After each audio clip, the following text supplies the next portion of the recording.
সুরের কাঙাল। নমস্কার, আজ বানাবো ঠাকুরবাড়ির রান্না।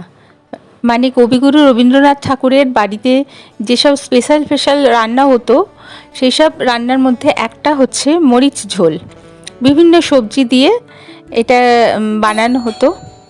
কি কি সবজি লাগবে আমি সব লিখে দিয়েছি।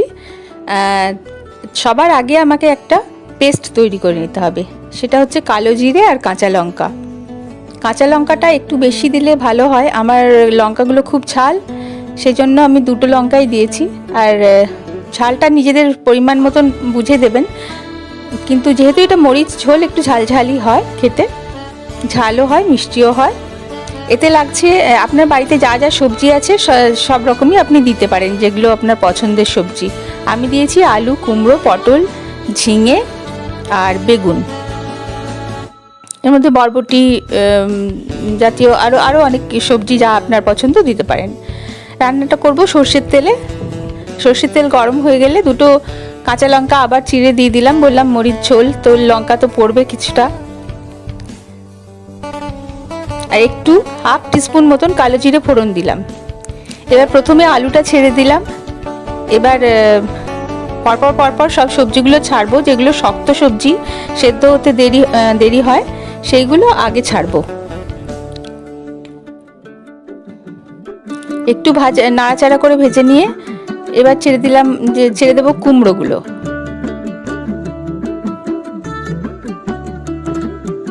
কুমড়োটা নেড়ে চেড়ে নিয়ে তারপরে দিলাম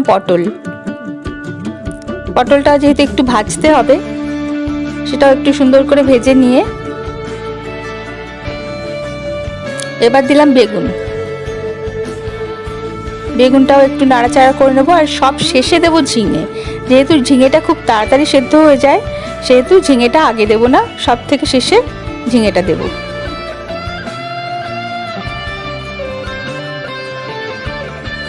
এবার ঝিঙেটা দিয়ে দিলাম। এবার খানিকক্ষণ এইভাবেই নাড়াচাড়া করবো। এতে নুন দিইনি, কিচ্ছু দিইনি, কোনো মশলা এখন দেওয়া হয়নি। মিডিয়াম ফ্লেমে এগুলোকে নাড়াচাড়া করে খানিকক্ষণ ভাজতে হবে। এবার প্রথমেই এটাতে দেব 1 টিস্পুন মতন চিনি। এটা একটু ঝাল মিষ্টি সব মিলিয়ে হবে রান্নাটা। তো অসাধারণ খেতে হয়, অন্যরকম টেস্ট। যারা একবারও বানাননি, একবার বানিয়ে অবশ্যই দেখুন। আমার তো মনে হচ্ছে খুব ভালো লাগবে। আচ্ছা, ঢেকে এই সবজিগুলোকে একটু মজিয়ে নিলাম। চিনি দেওয়ার পরে একটু ঢেকে দিয়েছিলাম, দিয়ে দেখুন সবজিগুলো একটু মজে এসছে, একটু ভাজা ভাজা হয়ে এসছে। এবার দিলাম স্বাদ মতো নুন দেওয়ার পরে সবজিগুলো একটু জল ছাড়ে, আরও নরম হয়ে যাবে। এই করতে করতে খানিকটা নরম তো হয়েই যায়।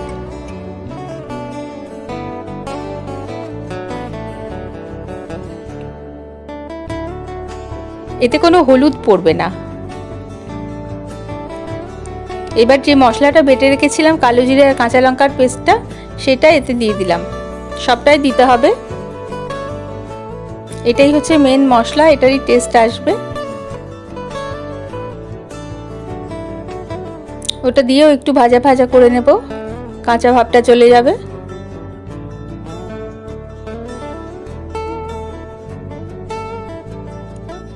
এবার বেশ খানিকটা জল দিতে হবে, যেহেতু এটা ঝোল। তো ঝোল করতে গেলে আমাকে ঝোলটা রাখতে গেলে তার আগে অনেকটাই জল দিতে হবে, যেটা মরে মরে এসে আমার যতটা চাহিদা ততটা ঝোল বেঁচে যাবে। তো বেশ খানিকটা জল, মানে প্রায় 2 কাপ মতো জল আমি দিয়ে দিলাম। এবার এটাকে ঢাকা দিয়ে রান্না করব। ঢাকাটা দেখানো হয়নি। সবজিগুলো সেদ্ধ হয়ে গেছে।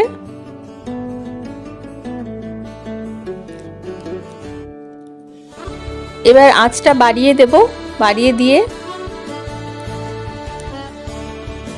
এর মধ্যে দেব হাফ কাপ মতন, হাফ কাপ নয় 1/4 কাপ দিলাম।